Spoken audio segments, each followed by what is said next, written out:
Support for your public radio station comes from our members and from Ralph Honda, providing guidance throughout the car buying experience for more than 50 years, working to help individuals and families find a vehicle for life's journey, whatever the mile marker. Online at ralphhonda.com. And George Eastman Museum, welcoming families to the Sweet Creations gingerbread display, a holiday tradition featuring dozens of gingerbread creations, along with decorated wreaths, trees, and mantles throughout the mansion. On view through January 4th. Advance tickets at eastman.org. From WXXI News, this is Connections. I'm Evan Dawson. Our connection this hour was made at a university in Texas, where the professor, Dr. Will Teague, was concerned about how many of his students might be using AI to cheat on their essays. Students across the country have been using ChatGPT in various ways, sometimes to crank out papers. And the AI is now able to massage the final product into something that sounds more like the student's actual voice. Teague wondered if there was a way to catch students in the act. And so he decided to use a technique commonly known as a Trojan horse. Teague didn't invent the technique, but he did invent a particular prompt that would give him a near-certain view of who was copying and pasting the essay instructions into ChatGPT and letting the AI do the work for them. As Professor Teague recently wrote for the Huffington Post, the results were shocking. At first, it appeared that he had caught more than a quarter of his students using AI to write their papers. But then, when he let them know that he was aware that some had used AI to cheat, even more came forward to fess up. In the end, nearly 40% of his class was using AI to cheat. That's a big enough story, a big enough problem on its own.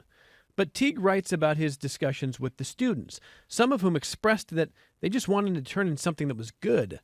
It was kind of a confession that a growing number of American college students don't trust themselves to do good enough work anymore. It's also an indication that students see college in purely transactional terms. Pay the tuition, get the grade or diploma, maybe get the job in the future. But what about gaining the skills? What about improving and growing, actually learning something? Professor Will Teague is going to tell us exactly how we set up this little experiment, and he is kind enough to join us this hour on Connections. Dr. Teague, thank you for making time for the program. As one of our old colleagues who is now over at the University of Rochester, Emma Ray Stein is a graduate writing instructor in the Writing, Speaking, and Argument program at the University of Rochester. Welcome back. Nice to see you. Nice to see you too, Evan. So let's start with how this actually went down. And Will, I'm going to give you space just to kind of tell the audience about the class that you were teaching and why you decided to do this and then how you did it. So this is just an introductory class. It's a freshman, sophomore level course to American history, the first half of American history. So it's a blend of Native American history, African American, traditional American Revolution, Civil War, the whole introduction. In their weekly discussion posts, they were coming across as mechanical, as rigid. You were seeing words and phrases and punctuation that you would anticipate at this level. So I knew that I was getting some AI, and with some of them on their weekly post, you could trace even how the flow of their discussion matched up with that of Google AI's assessment of content. So I thought, I want to know how bad of a problem this is. I'm not actually out to catch anybody to punish them, but I need to know how do I adjust. So I put together a prompt for a book that they had to read, a book called Gabriel's Rebellion by Douglas Egerton, talking about a rebellion of the enslaved in Virginia in 1800. And in that prompt, I put in a secret line. It's in white ink. It's in one size font. It's in PDF form, which makes it even harder to see. And that one line just simply said at the end of the instructions to write this from a Marxist perspective. Now, in fairness, if you were somebody who knows a lot about Marxist theory, you could write this paper or maybe any paper from that perspective, but I know that they couldn't. So they took my prompt, they dropped it into ChatGPT, and by prompt, I mean directions, not an AI prompt. They took my directions, they dropped it into ChatGPT, and ChatGPT could see that invisible line that they couldn't. And as a result, I got a lot of papers from a Marxist perspective. As it turns out.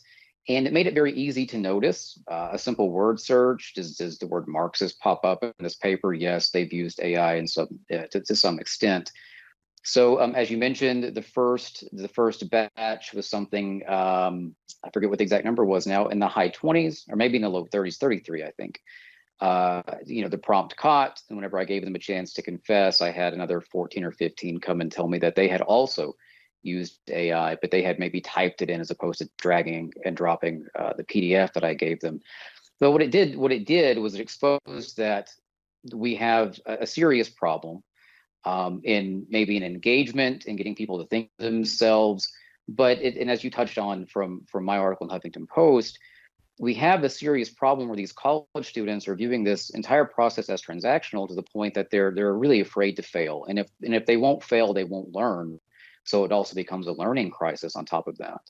Well, and so there's a lot of different ways we're going to go here with our two guests on this subject. But let me start by asking about the students' reaction. I am curious to know if any of your students, when you contacted them to tell them that you had done this, was anybody offended? Was anybody angry at you, Dr. Teague? There are a couple of them that I would say don't care for me too much at this point. Uh, to put it mildly, the vast majority of them, I think our relationship got better. And I use as proof of that, a lot of them are taking me for the second half of U.S. history next semester, and they don't have to. They have plenty of options here, but they've elected to take me. They seem to be more open with me, in class discussions, after class when they have questions, when they're looking for feedback. With a lot of them, I think I created. I hope that I created a more open and honest atmosphere. With some of them, they definitely don't like me, and they did not take this well. That's true. But with the vast majority, I think it ended up being a positive experience.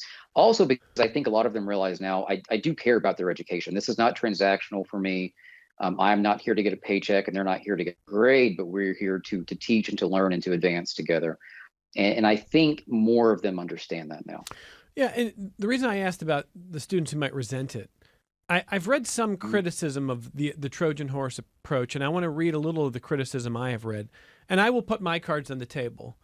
I'm going to read this, and I'll briefly explain why I don't buy it, but hey, everyone's got a right to their view here. This is from Mark Watkins, who is Assistant Director of Academic Innovation and Director of the Mississippi AI Institute. He's a lecturer of writing and rhetoric at the University of Mississippi. He says, quote, "Resorting to these types of tactics, the Trojan horse test, is a form of deceptive assessment and has no place in the classroom. More alarmingly, it shows just how desperate some faculty are for a solution to students using AI unethically within their classes. We should set clear guidelines for the use of AI in our courses, and likewise, hold students accountable when they violate those standards. But that only works when we act ethically. Otherwise, what's the point? When you resort to deception to try and catch students cheating, you've compromised the values of honesty and transparency that come implicitly attached to our profession." End quote. So when I read that critique, I think at first I was kind of like, yeah. And then I was like, it felt like reading a Malcolm Gladwell article where like 5 minutes later I was like, no. But I mean, it packed a punch with me because I do think it's important for any professor, for any coach, for any leader to establish trust in the people that you are trying to lead. But the reason I don't view this as a form of deceptive assessment is you gave an assignment and you gave the instructions for the essay. And it was not a deceptive set of instructions. It was instructions for an essay. Students needed to follow the instructions to write the essay. You were using a technique to find out if they were cheating, but it's not like you misrepresented what you wanted them to do. What you wanted them to do was clear. You also just wanted to find out for yourself if they were trying to deceive you. So I didn't view this as deceptive in that way, but I also understand there are some critics who think this does cross a line, and I want to give you and MRA both some chance to talk about that. So Dr. Teague, do you think it crosses a line of any sort? No, I don't. This idea that it's deceptive in and of itself is dishonest. It's not deceptive. They had clear instructions. If this is deceptive, then walking around a classroom during an exam to make sure nobody is cheating off their note is also deceptive. This is not deceptive. It's I agree that we have to create an atmosphere of trust, which is why after these almost 40 papers were discovered to have been a product of AI, which is why I gave them an assignment to atone for that. I gave them an assignment about AI education and the risks of AI stemming from just good old-fashioned academic integrity issues to environmental problems to what a recent, I believe, MIT study found that excessive AI use causes something similar to brain damage. I didn't outright punish them. I gave them a chance to learn from it. Again, I was not out to trick anybody, but I needed to understand how bad the problem was. If I was trying to be deceptive or get them in a gotcha moment, I would have given them zeros and told them to drop the class, and that would have been it. But that is absolutely not what happened. Going forward on this idea of creating an atmosphere of trust, going forward, I am going to spend the first week of every semester simply talking about AI and the risks and creating an atmosphere where we're all on the same page, where we all know what the risks are, where we all know what the expectations are, the guidelines are. And if they don't follow it at that point, then I can't do anything about it. So I agree with him that we have to create an atmosphere of trust. But this isn't any more deceptive than me walking around a room during an exam to make sure they aren't cheating. I just needed to know how bad the problem was. And he's right, we are desperate to know how bad the problem is. And we aren't getting a lot of institutional support for a variety of reasons. Some financial, some political, some is that there's simply no one-size-fits-all answer for this problem. But anyway, I disagree with the deceptive. Okay. Anne-Marie Stein, do you have any problem with what Dr. Teague did with his class?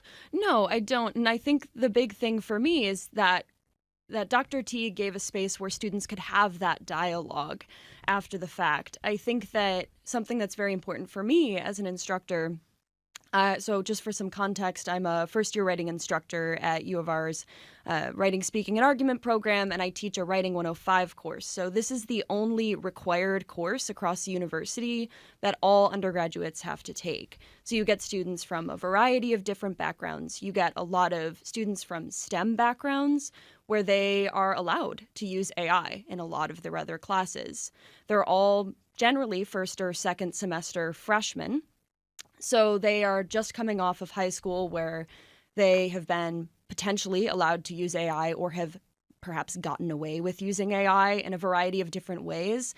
And so there is, I think, an AI learning curve that I try to really address. And a big part of that is creating a space where there's a lot of focus on the writing process, a lot more focus on the writing process than there might have been prior to the AI landscape that we're in right now. So that means creating spaces for me where students are encouraged to be open about their AI use with me.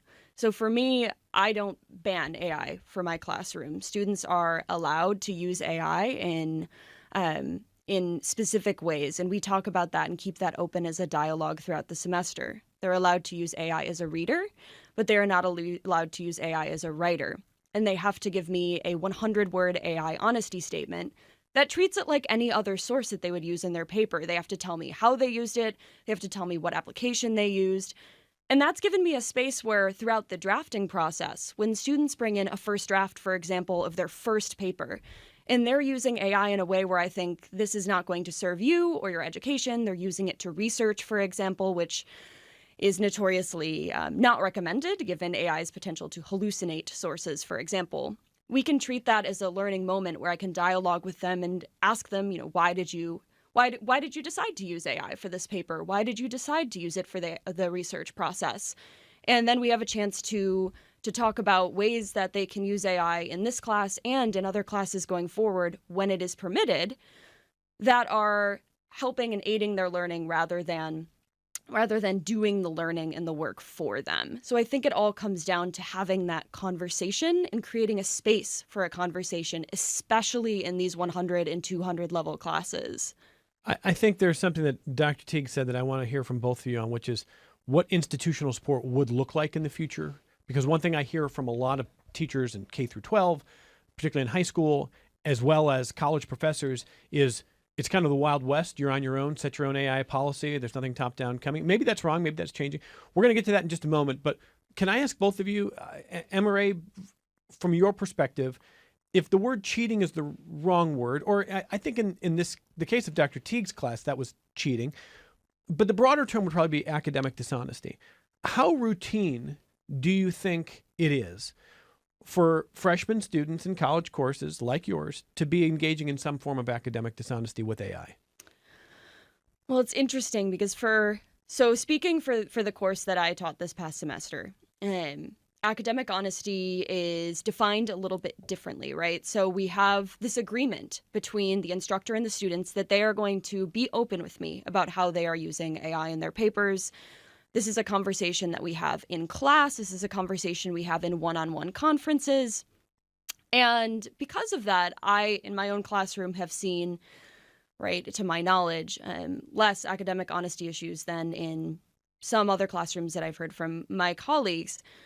But the thing that's really challenging about AI, and I know this from, my own time that I've spent learning about large language models, spending time, kind of testing things out with Claude and ChatGPT, if a student is very good at using it and already has sort of a sense of what their writing has sounded like throughout the course, it can be hard to tell.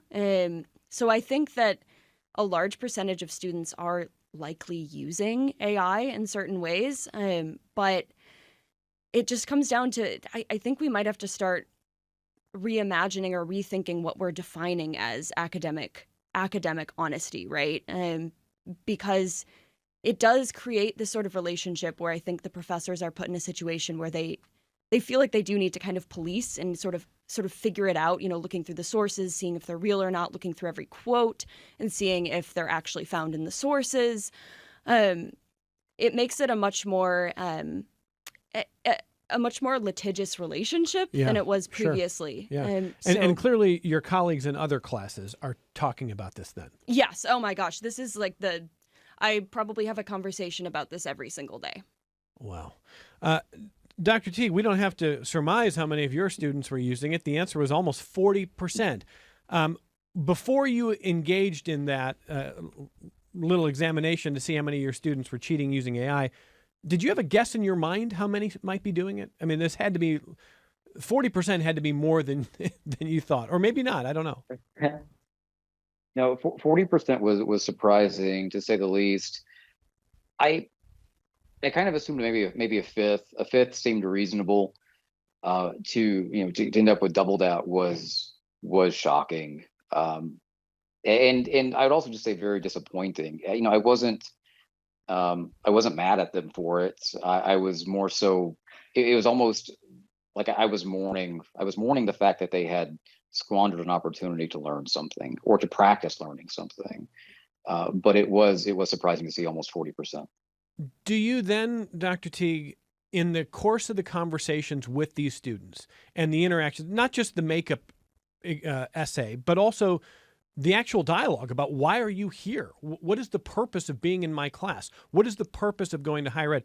I don't mean to sort of be pie in the sky, but do you think you've convinced some? Do you think you've gotten through to some of your students about to kind of change their views on the use of AI? I think that I have with a few, based on conversations that we've had, work that's been submitted since, work that is clearly in their own voice. There's kind of, around, academic threads. There's this the idea going around that at this point we're really happy to see poorly written essays because at least we knew that we know that you wrote it. And I have gotten from some previous very crisp essay writers suddenly some very organic essays. So clearly, at least in my class, they've gone back to trying to do the work themselves without running it through a ChatGPT or something similar. I had a young woman come to my class or come to my office, and I asked her, why did you use it? Mm-hmm. And she said, well, I was kind of running out of time, and I really just wanted it to be good. And I said, what is your major? And she told me what her major is, and for the sake of FERPA, I'm not going to tell you that, but her major is one that certainly, they all do, but certainly requires you to be able to wade through a lot of sources and find specific information and create analysis and consensus. And I asked her, if you're using ChatGPT now to practice these things, how do you intend to do that when you graduate? And she just kind of had this blank look on her face. And since then, her work has been much better and been much, well, I say better from an organic standpoint. It's not particularly well written. It's the appropriate level, but we can work with that. We can learn from that. So at least with her, and I would say a few others, I have made some kind of impact. I believe that I have anyway. Emma Ray, in your classes, when you have these conversations about the expectations and the guardrails, do you think you are getting through to some students? I do. I think so. There's one class where we have two classes that are AI workshops. But the first one in class, I have them do an exercise where the theme of my class is it's the history of having fun. So history of having fun, psychology behind having fun. So a lot of it is drawing from their own experience too to inform their research. So for the AI workshop, I have them do a free write where they have to think back on a moment of play in their childhood. They have to think about a moment from their childhood where they were filled with joy. And they have to think about if they still feel that in their freshman year of college. Are they still having those moments of freedom that type of play brings? How could they bring that into their own life again? I have them do it pen and paper. And I have them spend about 15 minutes just writing as much as they can. And then after that, I take a beat and I say, everything that you just wrote, everything that you just put on paper, no matter what prompt you give AI, no matter if you gave them all of this information, all of the thoughts from and memories from your childhood, AI is not able to tell that story in the way that you just did because AI is not you. And AI will never be you, no matter what you give it. And so the one thing that is so precious about writing, and one of the many things I would say, but one thing that I just think AI will never be able to touch is the magic that the writer brings to the page. And I think that I did, and I was able to impact them in the sense that I was able to allow them to really consider for a minute what they, as a writer, can bring to their work, can bring to their research projects. Because there's no replacement for the human touch with writing. I would say, Emma Ray, I'm hopeful that every one of your students takes that message. Just I'm hopeful that every one of Dr. Teague's students takes the message. I'm struck by what Dr. Teague says about the students who view this as a transactional relationship, that they are there to get a grade. They didn't have enough time, they thought. They wanted it to be good, which is an indication that they didn't think they could do a good enough job themselves. How do you teach students now that this train is leaving the station and students are convinced that AI can do it better than themselves? How do you pull that back and convince them that your job is not just to be here to get an A or to pass the class, but it's actually to learn something valuable? It's a really hard question, and I think it's different for every student. I think that in smaller classes, you are lucky to be able to build relationships with your students and really get to know them. And if you're lucky, be able to reach them and get that message to them through, I think, more in-person meetings, more conferences. I schedule 3 conferences a semester with my students where they come to my office and I talk to them and get to know them and get to know, the stresses and things that are on their mind, what other coursework they have on their mind. I think immediately setting at the beginning of the class that you would rather have them take those extra days to ask for an extension to maybe even get a 3rd off on the grade than to turn in a paper that uses AI. Because ultimately, if they use AI in an unethical way, in whatever way that's laid out in your class, what is likely going to happen is that the professor will, especially more and more as we're getting to know the signs of AI, will be able to see that there was academic dishonesty there. And so their ultimate goal at the end of the day is to get that good grade. But when they use these resources in unethical ways or ways that are not permitted, I would rather say, in the class, they're not going to be reaching that goal. They're likely going to end up either getting a 0 on the assignment, or even failing the entire class. So I think creating a space where students are able to ask for help, creating a space where students are able to ask for that extension, where students are able to come to you and talk to you about their writing process, I think that is ultimately going to be increasingly important, and emphasizing that at the end of the day, AI writing is simply not going to be, it simply just does not read as well as human writing. Yeah. Well, in a sense, this is really for both of you. I'll start with you, Dr. Teague. In a sense, I wonder if higher ed institutions are also to blame for some of this transactional approach that students feel. And here is a recent example. In the last 6 weeks or so, I've seen a lot of different reporting on Harvard's grade inflation. So at Harvard, in the early part of this century, so about 20 plus years ago, about 25% of the undergrad grades handed out at Harvard were A's. And now it's just over 60%. So, I mean, it is a huge increase in the amount of A's given out to undergrads at Harvard in one generation's time. And we could surmise about why that is. I mean, is there pressure that schools feel? Tuition's very expensive. Do you feel like, you got to keep the clients happy? I don't know. But Dr. Teague, is there pressure to give out A's? Do students realize they might actually fail? Do they realize that failing is part of the possibility of what they're doing? Do their families understand that? I mean, how do you see that? I think that there are a lot of potential answers to that question, a lot of things to explore. First off, I would say I think that it begins at the secondary, or at the high school level. Speaking as I don't know how it is everywhere, but coming from Arkansas and now as in Texas, I can tell you that teachers are not allowed to give students anything below a 50, and you can resubmit and resubmit and resubmit, and they enter college never having been told that they can't keep resubmitting assignments, that they can, that there's always going to be a floating deadline, and there's not. Oh boy. When they get here and suddenly there are deadlines and they can't resubmit time and again, and you can fail. So I don't think that we're doing a good job training them as students to be in college. But at the collegiate level, I think I know what Harvard article you're talking about. I read it recently as well. Grade inflation is a problem everywhere. And my personal opinion on grade inflation is that we have increasingly turned universities into a business, and we're seeing students as customers and as clients and not as students, and they feel like they're coming here to buy a product from us. It's the pursuit of a degree, and not so much the pursuit of knowledge, and they expect to get what they're paying for. And ultimately what they're paying for actually is an education, not a grade, but that's not how they're viewing it. We give students, and this is going to make me unpopular maybe, we give students too much say with end of the semester anonymous professor reviews. You treat professors like we're Yelp, and you're telling how well did they prepare the dish, how well was the service. Students are being given the sense of entitlement that they can actually critique and criticize their professors based on content.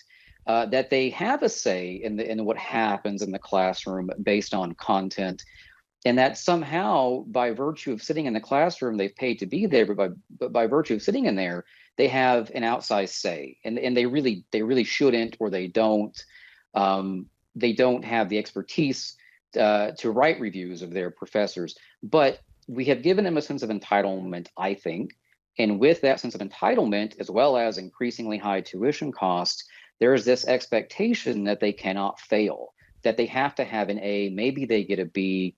Coming out of COVID, I think every university now has phenomenally late drop policies where you can drop the class up until about Thanksgiving in the fall semester, which is absurd as far as I'm concerned. But we're giving students, I think, too much of a sense of entitlement. And to use maybe a very poor expression, we're giving them just enough rope to kind of hang themselves here, and we're not really holding them accountable for their own education. I think that we have to return to a more traditional, the person in front of the classroom is in charge. and you may be graded. There's always a reputation among some professors for being very difficult graders, to the point that sometimes it can be absurd, and that's true. But you have to be willing as a professor to give the B, the C, the D, and the student has to not have an infinite amount of recourse to contest that grade. You just have to take what you've earned. Grade inflation is very much a problem. And so, Emma Ray Stein, if the student shows up in your class thinking, well, I paid the tuition, I'm here to get the product is the diploma that I can put into the marketplace to help me, I expect to get a good grade, that student might then think, okay, I'm just here to get the grade, I can use AI to get it faster. That may be part of that transactional approach. Yeah, I mean, I do think that is part of the transactional approach there. I think that I have I think that part of the issue too is that there is within a lot, especially like so many students are so high achieving, they put a lot of pressure on themselves, especially the students that I'm working with put a lot of pressure on themselves. And they are worried about disappointing their families. They're worried about disappointing, they're having their own expectations for themselves and not achieving them. But I think once again, I think that we need to make it clear at the beginning of the semester that using AI in that way, specifically in a writing class, I can't speak to how it's used for STEM courses. I know that there's a lot of creative ways that it's being used in other classes. Yeah, sure. But for writing courses and for learning how to be a writer, it's not going to get you there. It's not going to get you that grade that you want, because ultimately, especially when you're in a process-based classroom where I'm seeing your writing, I'm seeing you do free writes in class, I'm seeing you do activities in class, I'm seeing you work on drafting in class, which is, it's work, but it's work that I really enjoy. When I'm seeing that happening and then I'm seeing the final product look entirely different than all of your other writing, it's going to become at least a conversation about how that happened. And more times than not, it's going to end up with the student admitting that they used AI in a way that was not sanctioned for the class. So I can definitely see why students would think, especially when, you're getting sick in the middle of the semester, you have a bunch of midterms that you're worried about that seem like quote unquote more important because they are related to your major. I could see how the brain would go to there. It's this easily accessible tool. But ultimately, especially for a writing-based class that's focused on process, for a humanities course, it's not going to get you what you want. So I'm going to take a phone call from Tom in Rochester on the other side of our break right away. So Tom, stay there. I know you've been hanging there. And then I've got a pile of emails that we're going to get to as we talk about academic dishonesty, what counts for cheating, and it all started with Dr. Will Teague, this conversation at Angelo State University in Texas, devising a way to see if his students were using ChatGPT, using AI to write their essays for them. And it turned out that nearly 40% of his students were. So we're talking about what we do about all this and where we go next on Connections. Support for your public radio station comes from our members and from Excelis Blue Cross Blue Shield, providing members with options for in-person and virtual care, creating ways to connect to care when and where it's needed. Learn more at excelisbcbs.com. And Fried Maxick, now part of Witham, a national advisory and public accounting firm. The local team continues its decades-long commitment to serving Western New York with advisory, tax, and assurance services. More at witham.com. This is Connections. I'm Evan Dawson. This is Tom in Rochester on the phone. Hi, Tom. Go ahead. Hey, Evan. I am a retired trial and appellate lawyer. I probably handled 100 appeals in the state and federal courts during my practice. And the last 10 or so years, I have taught a course to pre-law students, those interested in going to law school, at Canisius University in Buffalo, which is my alma mater. And I never had to deal with AI until just this last semester.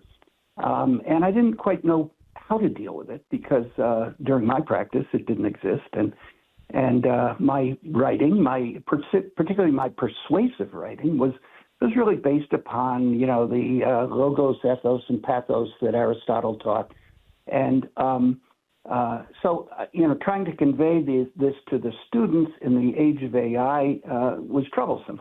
So I brought in a young lawyer from my firm's Buffalo office, who was able to address the use of AI for lawyers, particularly for trial lawyers and appellate lawyers, to the students, and he was remarkable in recognizing the value of AI for certain tasks, research, for instance, in document discovery, where you have 10,000 pages of documents and you're looking for the needle in the haystack. AI can be very helpful in that. But in terms of the writing, he acknowledged that while you can use AI for perhaps outlining things and giving you ideas, the end product has to be your own. And I really believe that and try to convey that to students that there's so much in your style, in the way you present. The pathos part of it is appealing to the judge's emotions, making the judges feel that this is the right thing to do. And I don't think AI allows you to do that. At least that's my conclusion. It's more pablum. It's more formulaic stuff. And what we've seen, I was reading a case yesterday where a trial judge excoriated a lawyer, in fact, fined him money because he had used AI in his briefing. And AI was citing inappropriate cases, quotes that didn't exist in real life.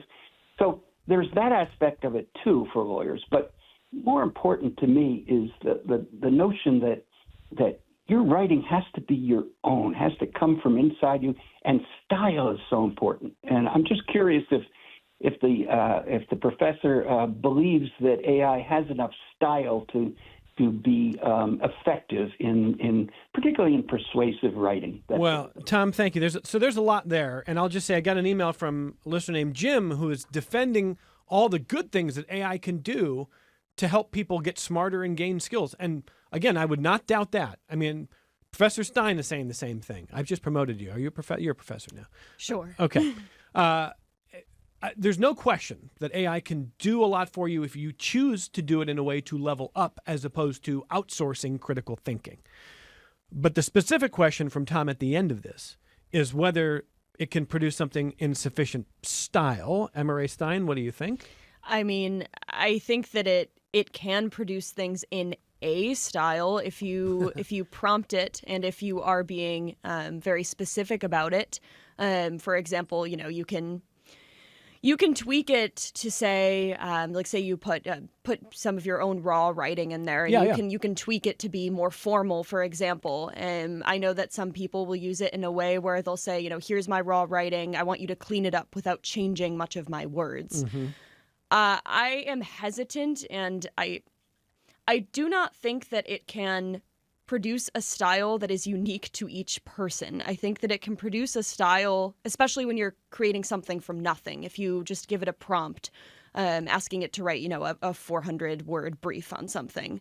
I do not think it has the capability right now to read all of your other work and produce it in your own style if you have not already cultivated your own style, if that makes sense. Oh, no, that's a very interesting point. Yeah. I mean, a lot of the people you're working with are in the process of finding their style, Exactly. finding their voice. They're not finished. We're never a finished product, but they are really in development. And you're saying before you even develop your own voice and style, now you want AI to approximate it. Well, and that's my big concern, is that a big part of the writing process is finding how you express yourself on the page. And when you have freshmen, sophomores who are supposed to be going through this process of trial and error, the biggest thing I worry about is that they're going to adopt AI's style of writing on the page. And we're starting to see that with, I guess, there's a lot of dashes. AI likes to use a lot of dashes. Unfortunately, the M-dashes. I love the M dash, and it's been stolen from us all. Oh, AI stole the M dash. But in the interview that Dr. Teague did with All Things Considered, he mentioned that in your perspective, Dr. Teague, you don't see a use for AI in the classroom until the graduate level of, at least in your field. Is that right?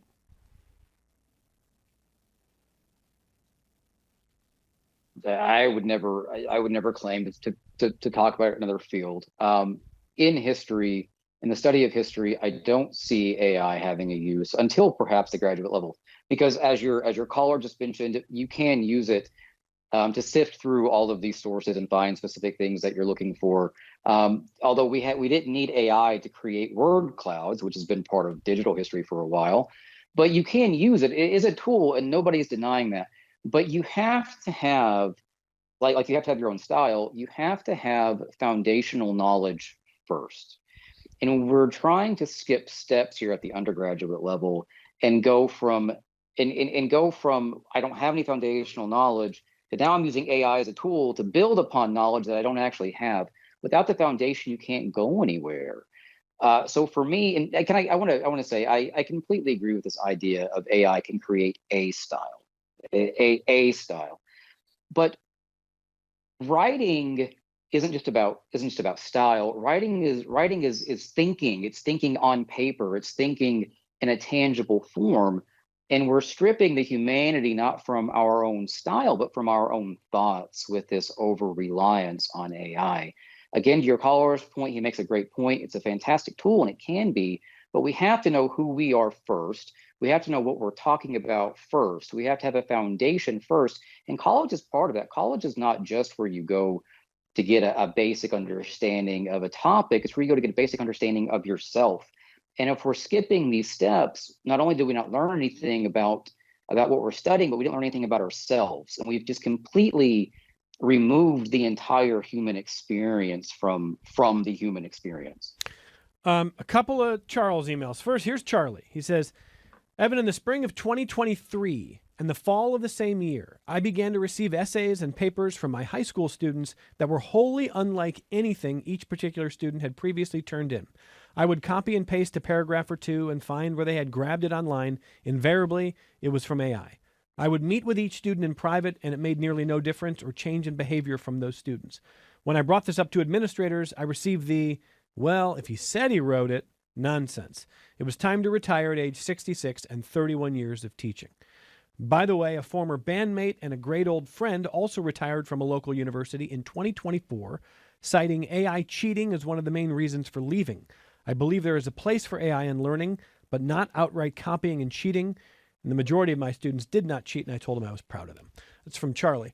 So Charlie is reflecting the concern that he goes to the administration, and the administration is like, well, if they said they're not. Well, that was 2023. At this point, I don't think most administrations, whether high school or college, are going to go to you and be like, well, whatever they say is good. But I also don't know that there's a uniform policy to help or codify how to deal with this. And one of the things I hear from some teachers, MRA Stein, is like, we probably need something that's more uniform here because it's the Wild West and we're all on our own to figure out what we want to do. Do you agree with that, or what do you think? I mean, I think that it's challenging. And like I said, I have colleagues in the Writing Center who have a no AI whatsoever policy. And mine is different, and where students can use AI in specific ways as long as they share that with me in their process. I think it's hard to create a unified policy because there are aspects of AI and AI tools that are going to be fundamentally important for students to learn how to use based on their field. And so I can, I'm a history graduate student. So what we would consider a useful way of using AI in the history department, or a sanctioned way of using AI, is going to be vastly different for students in criminology, for students in biomechanical engineering. So I think that there likely ought to be department-wide conversations about how AI should be used for each specific field, but I'm not quite sure that it's possible to create a university-wide statement or guideline for every professor, just because the field is rapidly expanding for AI, and there's so many different ways of using it, some of which we would likely be doing our students a disservice, depending on their major, by not teaching them about them. I think that's fair. Dr. Teague, what does institutional support look like, and do you think there should be more uniform policies to help educators? Well, I agree with what was just said. This has to be a department by department issue. There is no one size fits all solution for this. Here at Angelo State in the history department, we are currently trying to figure out what this looks like exactly for us. On the earlier part, how do you get administration to support this? Part of the beauty of the Trojan horse was that I had definitive proof that it was AI. because you do see stories and of on social media of the professor or the teacher in question knows that it's AI, and they go to administration, and administration is saying, well, if you can't definitively prove it, and AI detectors are notoriously bad, then the student, has to be taken at their word, even when as somebody who's been in a classroom, that it was AI. But I mean, I agree that you have to have policies based on department. AI is going to differ significantly based on the student's major, their field, their discipline, where they want to go. There really is no way to solve this with one overarching university policy. And here, for example, the university policy essentially does say AI is banned. It's unless your department or instructor makes exceptions, because there is no way to just completely solve this problem. It is left up to the individual professor, and in some ways that's good. It's very granular, and we can do it based on discipline. But in some ways it's very difficult, because when you get into the weeds of trying to contest, an AI assignment, you and administration both don't have a lot to stand on, and it's more so your word versus theirs, and the student is probably going to win in that argument. Well, Different Charles says he has a brother who teaches theology at a New York school, and says he makes his students handwrite assignments now. And that is what David emails to say. David emails to say, I frankly see the death of online humanities classes on the horizon. Instructors could stipulate that using AI is acceptable so long as it is appropriately cited and does not write the entire paper. Students could be required to specify how AI helped them. But students know there's no reliable way to get caught using AI, regardless of what we say. It may be necessary to return to the days of the in-class blue book, with the rule that any notes or devices discovered results in failing the class. So that's David. Charles and David both talking about handwriting in class. What do you think, Dr. Teague? I have gone back to blue book exams, actually. I'm sitting here staring at a pile I need to grade. It's finals week. Handwriting everything poses its own challenge for a variety of reasons. There are accessibility issues. There are time constraints. The more time we have to give to handwriting everything in class is the more content that we have to cut from the course. But the point is taken, and I do have friends elsewhere who have gone back to a completely analog style, not just handwriting, but complete laptop and phone bans, unless you have an accessibility issue. I'm not totally opposed to it. I do think there are some practicality issues. I do think technology bans maybe create more tension than already exists in the classroom between student and teacher. I don't know. I think that it's worth exploring. I know people who are doing it with some success, but just like with AI use, if we're going to talk about that, we have to kind of find the middle ground.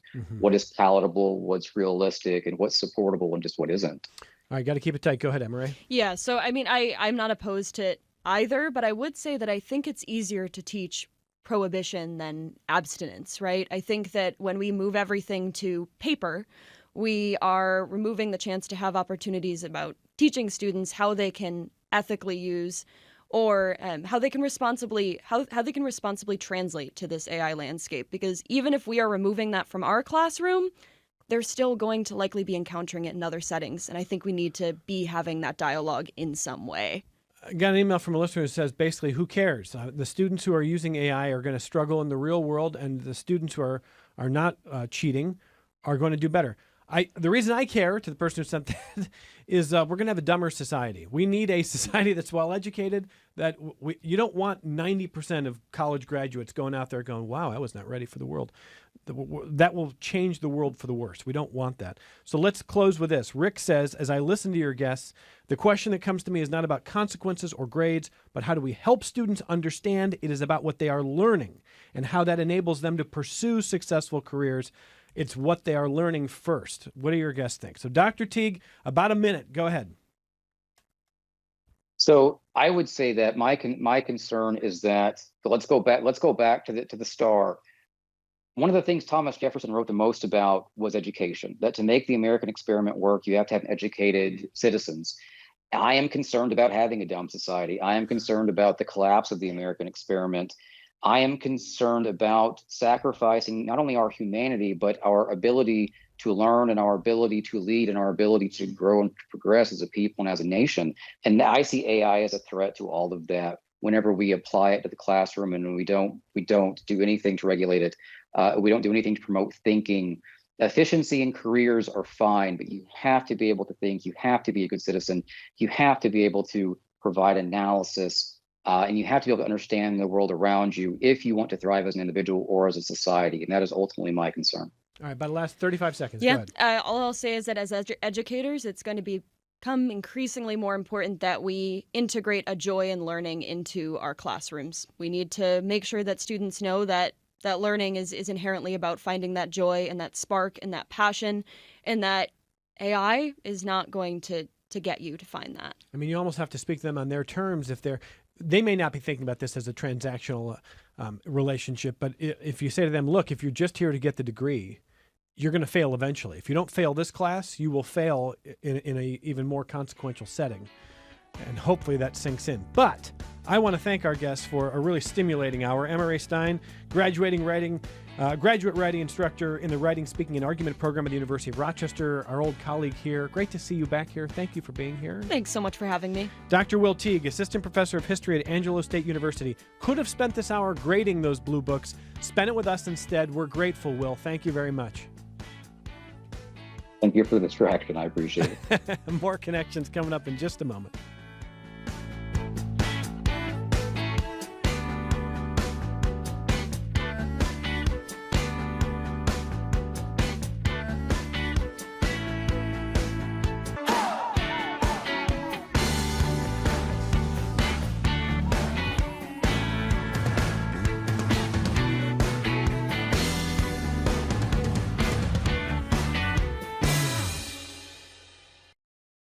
This program is a production of WXXI Public Radio. The views expressed do not necessarily represent those of this station, its staff, management, or underwriters. The broadcast is meant for the private use of our audience. Any rebroadcast or use in another medium without expressed written consent of WXXI is strictly prohibited. Connections with Evan Dawson is available as a podcast. Just click on the Connections link at WXXInews.org.